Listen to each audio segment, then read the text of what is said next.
Oh, go. Nagpa-practice lang for 2028. Bakit ba? Sige, ulitin natin. Ang Presidente Leni Robredo. Teka lang nga pala, Ang Presidente Leni Robredo. Oh, eto, yung pahayag naman ni Madam Nadine Lustre, video ka pa, ni Miss Nadine Lustre, kasi nga nagkaroon din ng interview.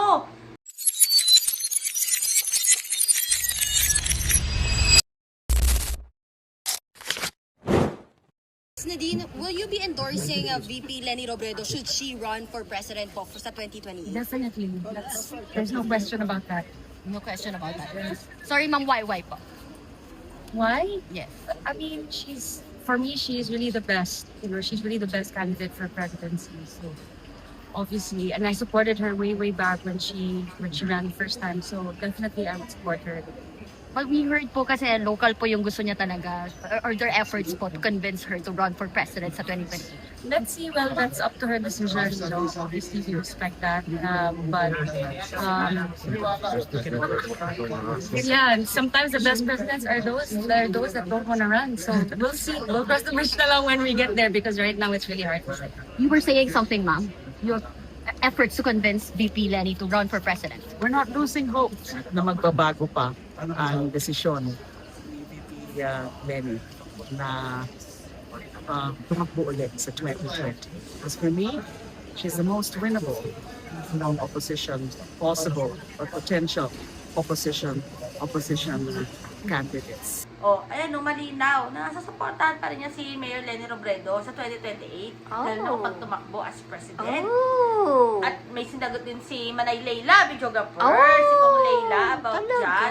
Sabi ni Kong Leila, si Ano? Mayor Leni Robredo talaga ang winnable. Ano? Pakiulit. Winnable. Louder. Winnable! Sino? Leni Robredo ka! Oh, ayan mga batang helmet kaya, at may mga videographer, may mga namimigay ng sticker. Ay, wow. Saan Talaga. yan? Kaya nga nagtanong pa ako ng mga details paano yan. Pero syempre mga batang helmet, gagawa rin tayo ng sarili nating design. Pero syempre sa 2028 Oo. bawal ngayon, ano be? Bawal pa. Oo, maghunis dili muna tayo. Oo. Pero alam nyo mga batang helmet, ang magandang magagawa natin ngayon, i-debunk lahat ng mga fake news. Yes. Di ba? Patulan, labanan ang mga trolls, di ba? At saka, ready? Ay, Ready! ready na talaga, no? Oo. Pero ayun nga mga batang helmet, si Nadine Lustre na yan. Talagang sasaportahan niya yung talagang sa katotohanan lang, bitch ka per. Oo. Basta pagkakamping, sure ball ka na ano yan, 101% videographer For na. good governance, Yes, and- accountability, and everything. At ang ine-endorse na talaga niyan ng mga kakamping, videographer, Ah. talaga subok na subok, di ba? Oo. Kagaya na GM Air Condition Trading Marilao! Ay, nag-update muna ako. Ah. Kasi nga, di ba mga batang helmet nga, yung aircon nga, di ba? Nakwento ko na yan kahapon, Diyos ko dahil, talagang mega problema ako. Pero ayan nga, bumalik na sila kuya kanina, si Kuya Brian, tsaka si Kuya Tantan, Yes, videographer. aga-aga. Oo, pero mega love shoutout talaga sa owners ng GM Air Condition Trading Marilao. Dahil talaga, ayan na, subok na subok mga batang Oo. helmet, hindi sila nagnenenok ng mga parts. Talagang Oo. bumabalik. At eto pa, syempre, check up ulit ang ating aircon, babalik pa sila ulit. Kasi nga, naku, ewan ko ba sa aircon na nakakaloka naman kasi. Kaya pa ba to? Senior na yung aircon. Senior, boy, hindi pa naman siya senior. Hindi pa ba?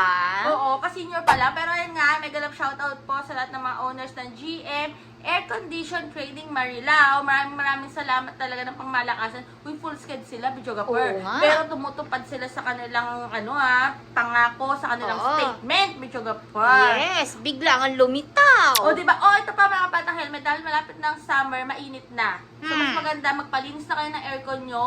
Kung wala pa kayong aircon, magpa-install na kayo. Oo. Kaya-kaya ng GM Air Condition Yes. Trading Marilao. Diba? Kaya. Lalo na doon sa mga Bulacan Pips, Valenzuela Pips, at kahit sa Metro Manila. Oh. Pwedeng puntahan kayo ng GM Air Condition Trading Marilao. So, kung ako sa inyo, i-follow nyo na kanilang FB page at magpa-book na, magpa-schedule na. Oo. O, diba? At siguradong magre-reply sila. Oo, at siguradong hindi sila magnanakaw. Magnanakaw man yung iba dyan. Kagaya ng isa dyan. Nininenok na kuya. Alam mo sarili mo. Oo nga, no? Buti, alam mo, ang GM Air Condition Trading Marilao, mga kabatang helmet, yung naka-assess din na merong nawalang parts dun sa aircon. Ah. Sa huling naglinis pa nun. So, may nanenok. Kaya talaga dito tayo sa subok na. At talagang safe na safe ang Yes. inyong aircon. Pero ayan nga mga batang helmet, no? Abangan natin sa 2028. Diba? Sabi nga ni Nadine Lustre, diba? Pagdasal natin. Pero syempre, nire-respeto natin kung ano man yung magiging desisyon ni Mayor Leni Robredo. Pero ayan nga, diba? Sabi nga ni Manay Leila, winnable talaga. Oh, siya lang. Oo, siya lang, diba? Kaya kung ano yung pinapalaganan kong iba dyan, ewan ko na lang. Wala Pero, kay buhay niyo. ayan nga, stay happy, stay healthy, stay safe as always. See you sa next vlog natin, mga batang helmet. Ako po si PH. Ako naman po si Bidang. Hey, Jugapar! Para ka naman yung isa, Mayma. Meba. Basta, see you later. Later, ang Presidente Leni Robredo.